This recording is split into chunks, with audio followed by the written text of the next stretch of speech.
Bonjour à tous, j'espère que vous allez bien et bienvenue sur ma chaîne YouTube. Bon, beaucoup de pression, j'arrivais déjà pas à filmer cette intro, ça s'annonce bien. Aujourd'hui, c'est un grand jour pour moi, pour vous aussi, je l'espère, un petit peu moins que pour moi quand même. Mais aujourd'hui, je vais parler avec vous sous ce format-là, une vidéo YouTube. Ça faisait combien de temps, c'est vrai que j'avais pas posté?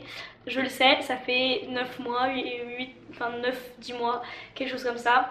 Ça fait trop bizarre en plus de filmer ici parce que ça va faire un an que je vis ici et j'ai dû vous filmer même une ou deux vidéos face cam et tout le reste c'était des vlogs et c'était au tout début quoi. Enfin mon appart il a grave bougé, enfin, c'est un truc de fou, ça me fait trop bizarre. Aujourd'hui je reviens pour une vidéo face cam, on va parler argent, on va parler travail, on va parler expérience et on va parler jeunesse, dans le sens où vous êtes beaucoup à me poser des questions sur toutes mes expériences professionnelles que j'ai pu avoir. Bien évidemment, je n'ai que 18 ans, bientôt 19.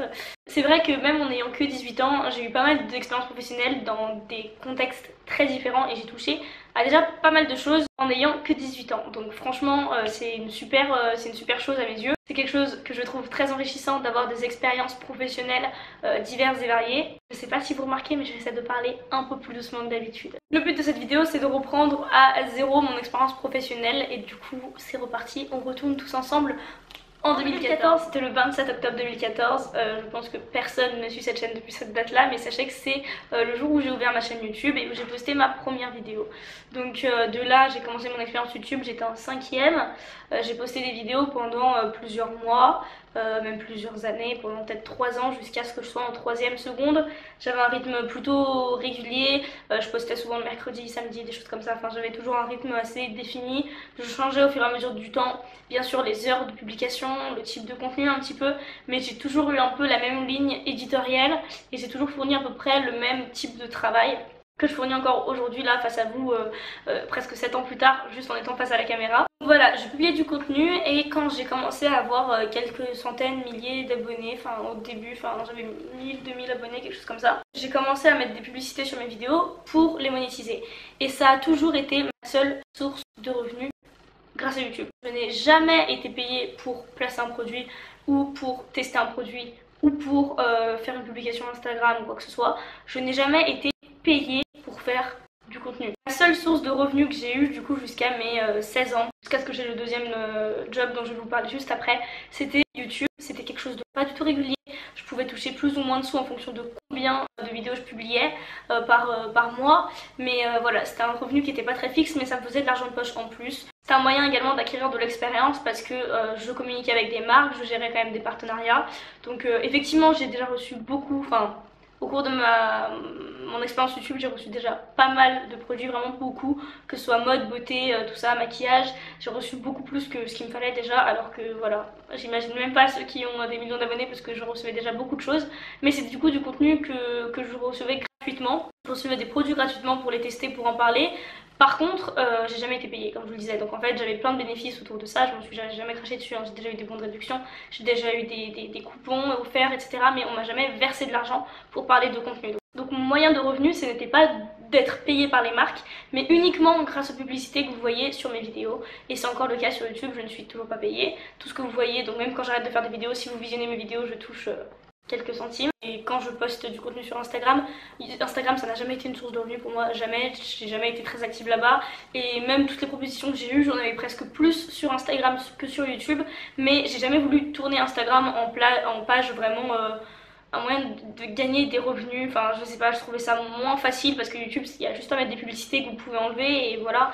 Là Instagram du coup il faut être payé pour parler des produits et je trouve que voilà, c'était plus du tout, c'était plus la même chose que ce que je faisais de base quoi. Alors que les publicités YouTube n'interféraient pas avec mon contenu à moi, c'était un peu de trucs distincts, vous voyez ce que je veux dire. J'étais pas, comment dire, vous voyez la vidéo, après vous savez que vous passez à autre chose où je suis pas payée pour vous en parler.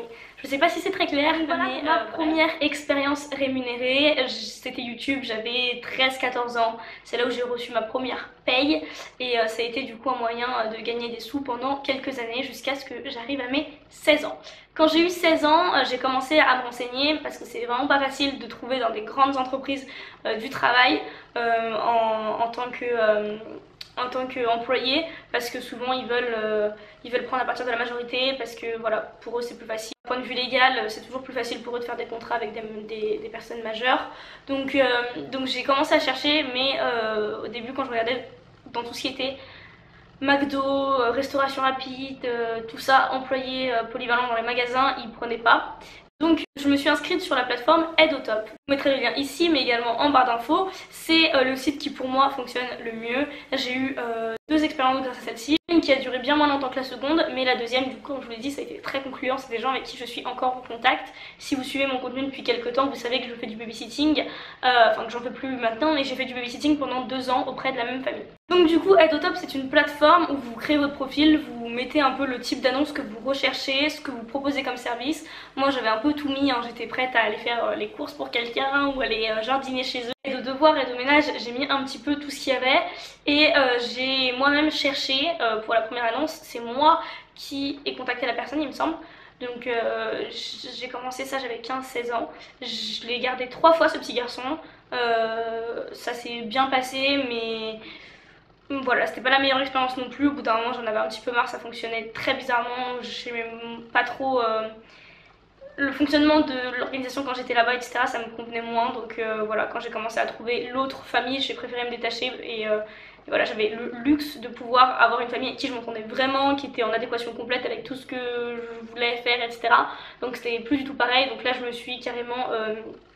concentrée sur eux à temps plein, et toute mon année de première et mon année de terminale j'allais chez eux après les cours pour faire des cours particuliers. Donc en première c'était 4 fois par semaine, en terminale c'était moins, c'était à peu près 2, et ils avaient commencé à trouver d'autres gens à côté pour compenser les heures où j'étais pas là. Et voilà, et encore maintenant, il y a 2 mois, je leur ai fait une petite heure comme ça par Skype. De temps en temps, j'y vais, j'essaie quand j'ai le temps. C'est pas très facile parce que je suis vachement prise entre les cours, Lidl, maintenant YouTube, n'est-ce pas, mais voilà, en tout cas, quand je peux, j'essaie de prendre une heure pour les aider. Voilà, c'est des enfants avec qui j'ai un bon feeling, ils sont super, je m'entends très bien avec leurs parents, donc là, c'est vraiment agréable. Donc ces 2 familles dont j'ai gardé les enfants, surtout la deuxième qui était là pour le coup une vraie expérience, j'avais un revenu plus ou moins, sauf quand j'annulais quelques cours ou qu'eux devaient en annuler parce que les garçons étaient occupés, j'avais un revenu qui était fixe. Et voilà, on s'était arrangé avec eux pour l'organisation et ça se passait très très bien. Ça a duré 2 ans et donc là c'était encore un moyen de me faire de l'argent de poche. C'était pas un salaire vraiment, mais c'était un moyen de me faire de l'argent de poche. Et durant tout le confinement, le premier confinement, pendant 2 mois, je les appelais tous les jours. Donc là aussi ça m'a permis de mettre des sous de côté. Donc voilà, et c'était enrichissant parce que ça a développé plus mon côté dans l'aide, dans la compréhension, dans la patience, dans l'accompagnement. Voilà, YouTube ça avait déjà développé des qualités telles que l'organisation, telles que la planification, mais plus dans le côté perso. J'apprenais à travailler avec des marques, mais mon contenu il regardait que moi et c'était moi qui gérais tout de A à Z. Là c'était plus être à l'écoute des enfants et des parents, de ce que eux voulaient pour essayer de tourner ma façon de les former en langue par exemple, parce qu'eux ils voulaient que je leur donne des cours d'anglais ou de les accompagner dans les matières de la meilleure façon possible. Donc vraiment j'ai essayé de développer au maximum. Je l'ai gardé à côté aussi, parfois je faisais du babysitting tout court sans faire de l'aide aux devoirs. C'est vrai que c'était super parce que j'ai toujours essayé de le faire de manière ludique, même quand on faisait des jeux en anglais pour apprendre, c'était vraiment sous forme ludique d'échange où tout le monde participait, on faisait des memories, on faisait des chasses au trésor et voilà, et ils retenaient plutôt pas mal et ils s'en sont très bien sortis et ils sont arrivés cette année au collège et tout se passe très bien pour eux. Donc voilà, c'était gagnant-gagnant, je suis trop contente pour eux que ça se passe bien et ça a été une super expérience également. Donc voilà pour ma deuxième grosse expérience professionnelle. Vous voyez que je monte dans les échelons et je monte également en bien sûr salaire que je perçois, et c'est ça aussi qui peut être intéressant, c'est que quand on a 14 ans on espère et on a des attentes moins compliquées souvent que quand on en a 18 et ça va aller au fur et à mesure du temps, voilà, je le sais. Donc voilà, on arrive maintenant à la troisième partie de cette vidéo qui concerne le travail que j'ai actuellement. Vous le savez sûrement si vous me suivez sur les réseaux sociaux, je ne l'ai pas encore mentionné sur YouTube, mais je le dis maintenant, mais bon, tous ceux qui me suivent sur les autres plateformes, vous le savez déjà.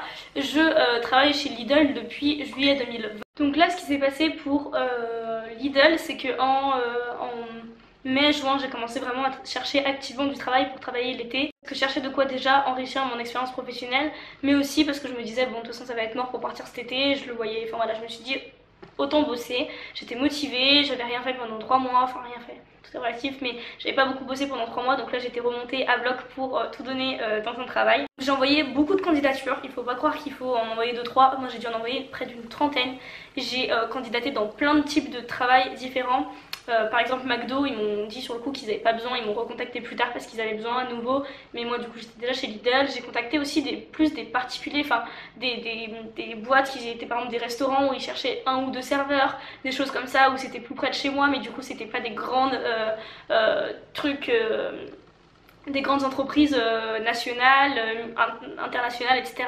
J'ai visé un peu tous les secteurs, j'étais un peu prête à tout prendre et j'ai eu deux réponses positives, une de ma mairie et une de une de Lidl. J'ai eu d'abord Lidl et en plus de ça c'était ce qui m'intéressait le plus parce que quand ma candidature a été retenue, je vous expliquerai, je compte faire une vidéo complète. J'ai un petit peu l'avoir enrouée, je dis ça au bout de 15 minutes de vidéo, mais j'ai un petit peu l'avoir enrouée. Je compte en faire une vidéo complète et vous expliquer en détail comment ça se passe pour Lidl parce que vous êtes plein à me poser des questions. D'ailleurs si vous en avez, mettez-les dans les commentaires de cette vidéo et je prendrai note et je vous ferai une vidéo détaillée surtout sur le recrutement, la formation, comment ça se passe là-bas. Je vous parlerai du salaire, je vous parlerai de tout ce qui vous intéresse, je répondrai à toutes vos questions et au nombre d'heures, enfin je vous parlerai du nombre d'heures, de l'équipe de travail, etc. Les horaires également, enfin bref, je mentionnerai tout. Mais du coup quand j'ai été contactée, ils m'ont expliqué qu'en fait à Lidl ils faisaient que des CDI, donc c'était pas pour faire un CDD uniquement pour l'été et travailler pendant 2 mois, c'était vraiment pour avoir un CDI sur le long terme. Donc comment ça se passe, je le réexpliquerai dans la vidéo, mais en gros je travaillais en temps plein tout l'été et pareil pendant les vacances là d'hiver, etc. Et dès que je suis en cours, je travaille que 7 heures par semaine, donc du coup je peux le faire en une demi-journée, soit le jeudi après-midi, soit une demi-journée du week-end.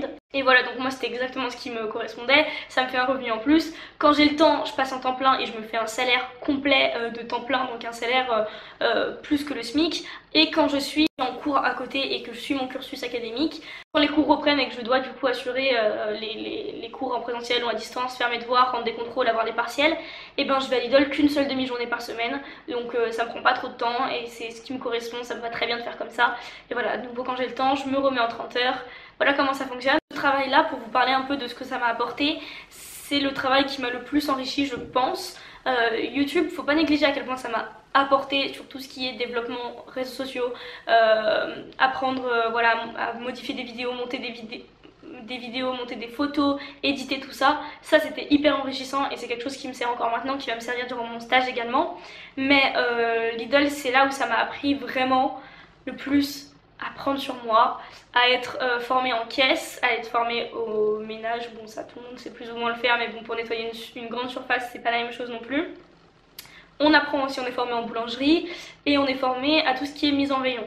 Donc du coup c'est le fait d'être employé polyvalent, pareil je vous en reparlerai dans une vidéo consacrée entièrement à tout ça, mais c'est très avantageux parce que on touche un peu à tout et que sur mon CV c'est toujours un plus. Et le but de cette vidéo c'était aussi de souligner ça, c'était de souligner le fait que plus vous aurez d'expérience professionnelle tôt, plus ça va être un plus sur votre CV, ça va montrer que vous êtes quelqu'un de curieux, de motivé, de déterminé, qui est bosseur et qui est ouvert à plein d'offres d'emploi différents, si tant est que ce soit le cas. Mais voilà, en gros c'était surtout ça le gros avantage de travailler chez Lidl, c'est que ça apporte énormément, c'est très formateur et j'ai beaucoup appris à prendre sur moi bien sûr, mais aussi à travailler en équipe, à m'organiser différemment et gérer ça plus les cours en même temps. Tout comme quand je faisais du babysitting, sauf que là Lidl c'est quand même beaucoup plus. C'est quelque chose qui te pousse vraiment à t'organiser, à trouver une organisation plus ou moins fixe, à être régulier et à te donner un rythme de vie qui est pas le même que tous les étudiants qui bossent pas à côté et qui profitent juste de leur vie étudiante entre guillemets. Enfin, s'ils peuvent vraiment profiter en ce moment, vous voyez ce que je veux dire. Mais voilà, c'est plus du tout la même approche et c'est quelque chose de très très enrichissant. Mon principal but c'était de vous montrer que ce sont tous des métiers auxquels vous pouvez accéder vous. Il n'y a pas besoin de qualification pour chacun des métiers où je suis allée de base. YouTube, tout le monde peut se lancer et grâce à la monétisation maintenant c'est facile d'accès, vous pouvez toucher des revenus. C'est ce qui m'a rapporté le moins parmi tout le reste que j'ai pu faire. Mais c'était quand même formateur et c'était pas du tout le même luxe que le reste parce que c'était uniquement du contenu qui me plaisait. C'était pas un travail, je le ressentais pas comme un travail. Mais en tout cas c'est accessible à tous. Et c'est une plateforme qui en plus vous permet de rencontrer des gens, une plateforme d'échange, donc c'est hyper enrichissant de ce côté là aussi. Au niveau du babysitting, c'est quelque chose qui m'a permis de toucher un petit peu d'argent et de commencer à organiser mes dépenses et mes revenus et de m'organiser, d'être un peu plus indépendante et de pouvoir me faire un peu plus plaisir aussi. Et c'est quelque chose que vous pouvez également tous faire. Alors bien sûr l'idéal pour le babysitting c'est de contacter autour de soi si on a des particuliers, du bouche à oreille, enfin voilà, si vous pouvez garder les enfants de vos voisins, etc. C'est l'idéal.